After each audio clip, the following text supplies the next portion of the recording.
Nous avons laissé l'autre jour Bazaine et ses généraux enfermés dans Metz et sous Metz à la fin du mois d'août et attendant ce qui va se produire pour l'armée que MacMahon conduit avec Napoléon dans la direction du nord.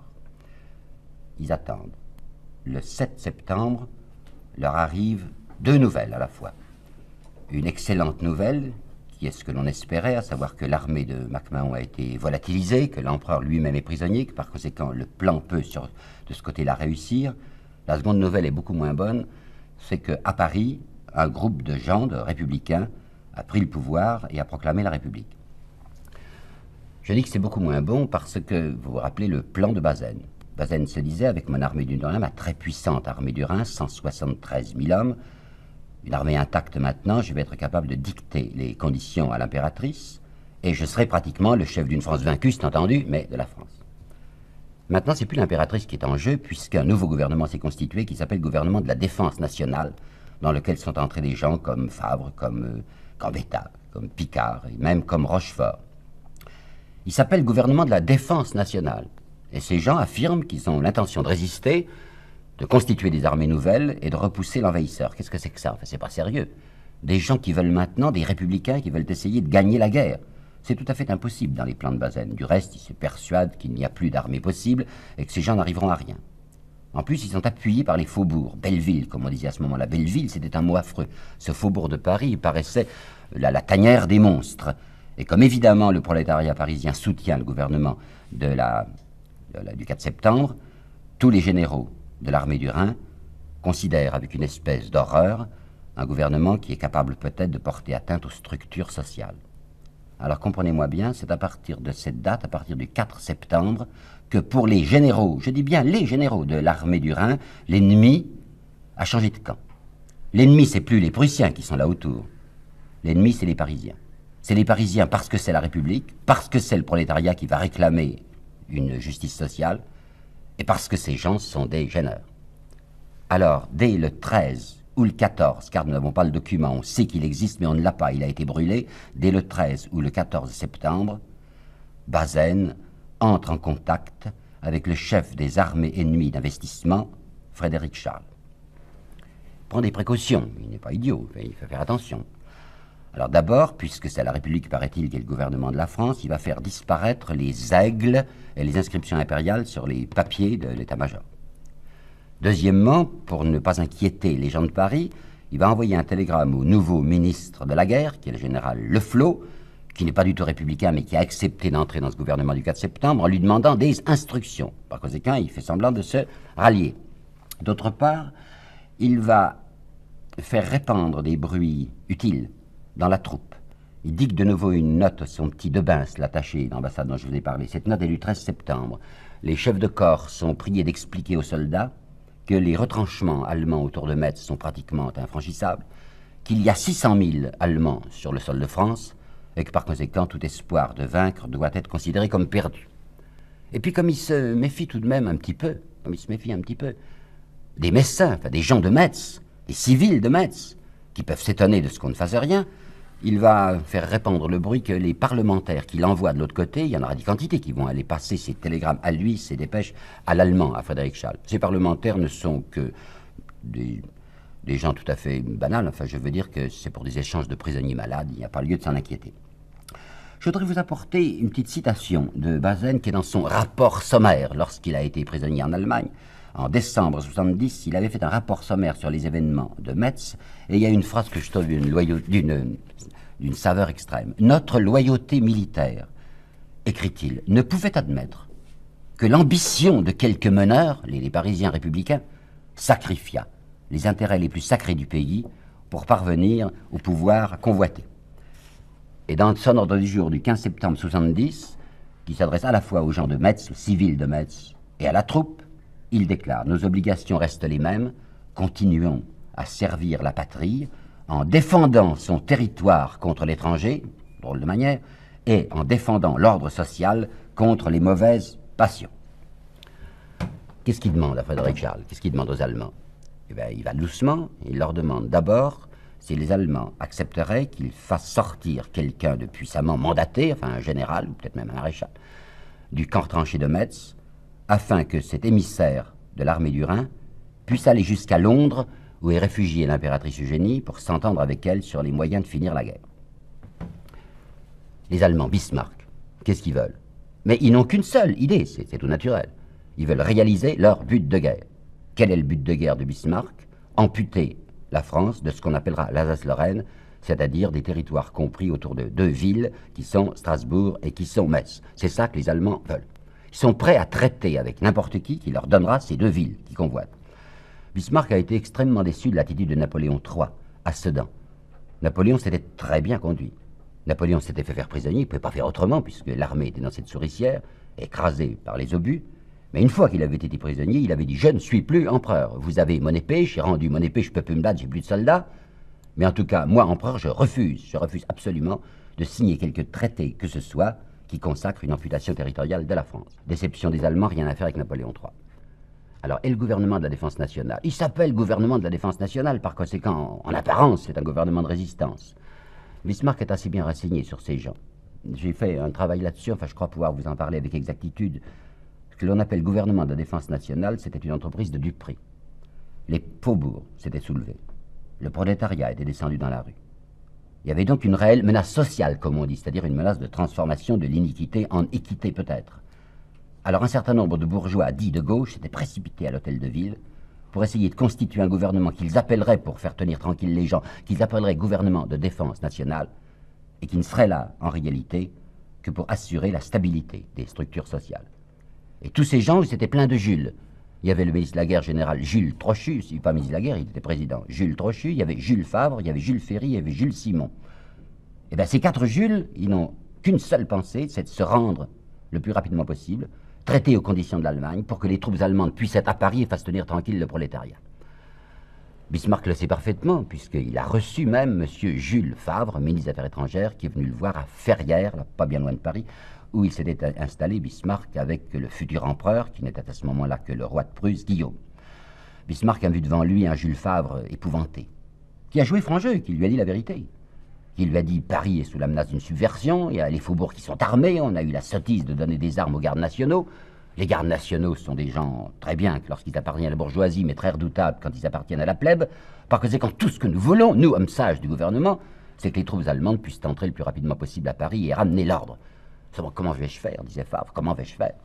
Avec une plèbe pareille, les gens sont surexcités. Ces Parisiens veulent absolument se défendre. Ils croient à Gambetta, cette espèce de fou furieux qui dit qu'une résistance est possible et qu'on peut encore chasser les Allemands.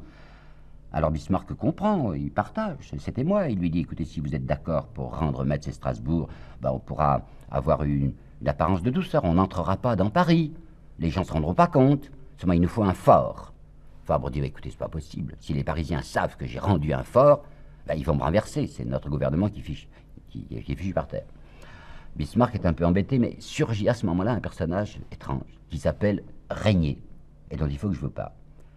Ce Régnier ne va faire qu'entrer et sortir dans notre histoire, mais il est tellement curieux qu'il faut que je vous explique bien. Ça se passe au moment où Jules Favre est chez Bismarck à Ferrières. Ce Régnier, encore aujourd'hui, on ne sait pas trop qui c'est. C'est un drôle de petit bonhomme qui était ventru, qui était barbichu, qui avait une tignasse de photographe ambulant, qui était allé à Londres pour essayer de voir l'impératrice. Il connaissait Madame Le Breton. Madame Le Breton était une dame d'honneur de l'impératrice. Elle se trouvait être aussi la sœur du général Bourbaki, qui était un des grands chefs français, lequel Bourbaki appartient à l'armée du Rhin et se trouve actuellement enfermé dans Metz. Ce Régnier voudrait obtenir de l'impératrice une espèce de sauf-conduit qui lui permette d'aller traiter avec les Allemands. L'impératrice ne veut pas en entendre parler. L'impératrice est exactement comme son mari. Elle se dit, du moment qu'il y a une résistance française, nous devons appuyer cette résistance, même si elle est républicaine, parce que cette impératrice avait la faiblesse d'être avant tout patriote. Alors le Régnier, qui n'a pu obtenir qu'une signature du prince impérial sur une photographie, obtient très aisément des autorités allemandes à Londres un passeport pour se rendre à Ferrières, où est Bismarck. D'après les dernières études sur ce curieux Régnier, il semble qu'il ait été mandaté, mais alors je dois dire officieusement, par la Croix-Rouge. Le colonel fédéral Lecomte, dont je vous ai parlé la dernière fois, ce colonel suisse, qui a étudié et qui a publié une très très remarquable étude critique en 6 volumes, je crois, étude historique critique de la guerre franco-allemande. Ce colonel Lecomte écrit à propos de la Croix-Rouge. Cette grande œuvre de caractère humanitaire n'avait pu se préserver de l'intrusion dans son sein, dès l'origine, de parasites et d'importants. Il y avait beaucoup de parasites, beaucoup d'importants à la Croix-Rouge à cette époque.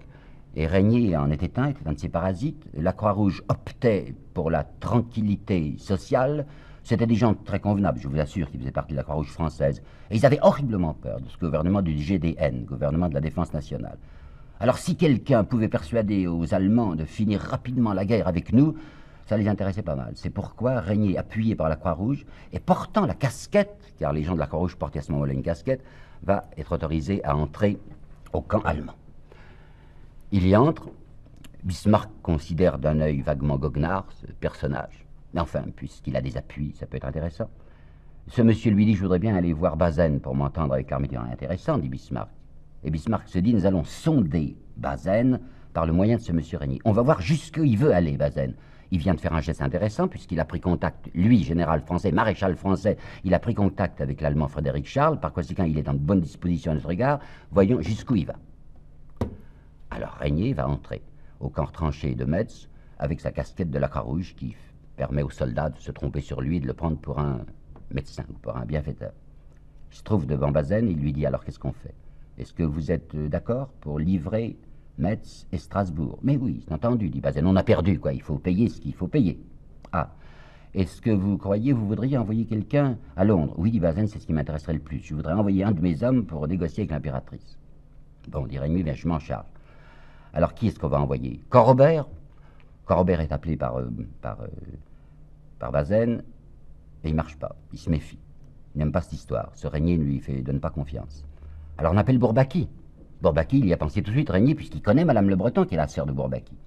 Et là, il y a une scène très curieuse, parce que après la guerre, lorsque le procès sera jugé, on verra Bazaine et Bourbaki se rejeter chacun la faute sur l'autre. Enfin, Bourbaki dira, moi, je n'ai pas du tout désiré d'aller à Londres, c'est Bazaine qui a voulu m'envoyer. Et Bazaine dira, mais Bourbaki, il avait très envie d'aller à Londres pour voir l'impératrice. Toujours est-il que Bourbaki va sortir. C'était un des grands chefs français, il était entouré d'un prestige extraordinaire. Eh bien, le photographe et le foudre de guerre se sont très bien entendus, et pour tromper les soldats, pour que les soldats ne se disent pas, mais voilà un de nos généraux qui s'en va, on va mettre aussi à Bourbaki la casquette de la Croix-Rouge. Alors, il va sortir, faisant semblant qu'il est un médecin. La suite de l'histoire est assez amusante. Dans cette histoire sinistre, il y a un instant drôle. Bourbaki va arriver à Londres. Il va voir d'abord sa sœur, bien sûr, Madame Le Breton. Et sa sœur lui dit, l'impératrice? Mais l'impératrice ne veut absolument pas qu'on se rende à Metz. L'impératrice entend qu'on se batte, qu'on soutienne même les républicains. Le malheureux Bourbaki s'est dit, je suis tombé dans un piège. Enfin, qu'est-ce que je vais faire dans l'impératrice? Alors plus tard, il aura le front de raconter, parce qu'il avait horriblement peur de ce qu'il allait dire à l'impératrice, elle allait l'engueuler. Alors il dit, une amnésie m'est arrivée. Ah, mais je n'ai plus su de quoi il s'agissait. Quand je suis entré dans le salon où était l'impératrice, j'ai tout oublié. Vous vous rappelez ce livre dont je vous ai parlé la dernière fois, Christophe, La vie tragique du maréchal Bazaine. Il donne dans la coupure complètement. Il nous raconte pathétiquement que le malheureux Bourbaki n'a plus su où il en était. Il avait tout oublié, écrit M. Christophe, tout. En réalité, il bredouille devant l'impératrice, il n'ose pas lui dire pourquoi il est là. L'impératrice lui dit, mais enfin, je m'étonne beaucoup de votre présence là, puisque l'armée dont vous êtes un des chefs est investie dans Metz, vous devez vous défendre, repartez vite. Il veut bien repartir, Bourbaki, mais les Allemands ne laissent pas rentrer dans Metz, et comme l'impératrice lui a donné ordre de résister, de se battre, enfin, il va aller à Tours, là où il y a Gambetta, et il va essayer, comme il pourra en effet, de faire semblant au moins, nous y reviendrons dans une autre émission, faire semblant de se battre pour la résistance française. Ça se passe les 28 et 29 octobre, à Londres. Mais qu'est-ce qui se passe pendant ce temps, à Metz? Ben, il se passe que les Messins, enfin la population de Metz, commence à s'indigner, à se dire, mais qu'est-ce qui se passe depuis le 31 août, depuis cette fausse bataille, ce simulacre de bataille de Noiseville? Rien, aucune attaque.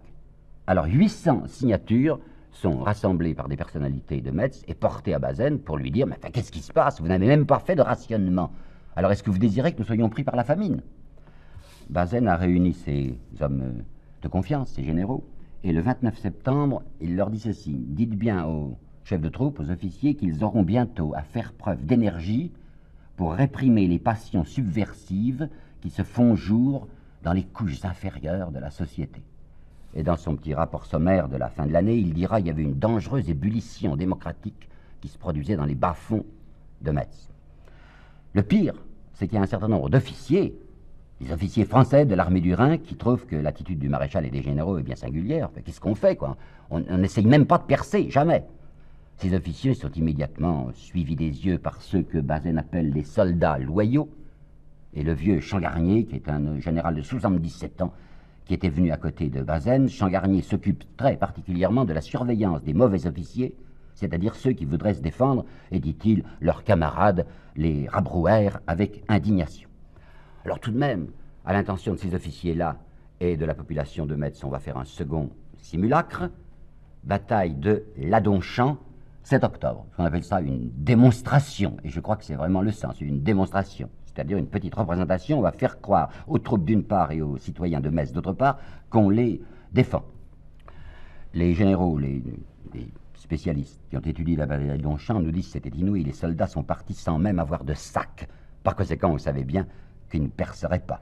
On leur avait raconté à ces troupes que les défenses allemandes étaient infranchissables, mais ces soldats avaient un tel cœur, enfin se jetaient si courageusement contre l'ennemi, qu'ils enfoncent ces défenses allemandes. Alors Bazaine est extrêmement ennuyé, il fait stopper, vous m'entendez, il fait stopper cette offensive dangereuse, arrêter nos troupes sous une pluie d'obus, et il ramène le plus rapidement possible ces lions au bercail, ou si vous voulez à la porcherie.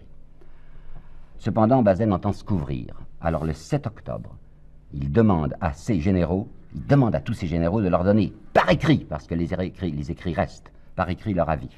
Voici l'avis écrit de Canrobert. Je propose, dit Canrobert, que l'armée s'engage à l'égard de l'Allemagne à ne plus servir contre l'envahisseur afin de rendre à l'intérieur des services utiles au pays. Et le général Froissart, par écrit, je demande à ce que l'armée soit portée sur les points où la nécessité de sauvegarder l'ordre social nécessitera notre intervention.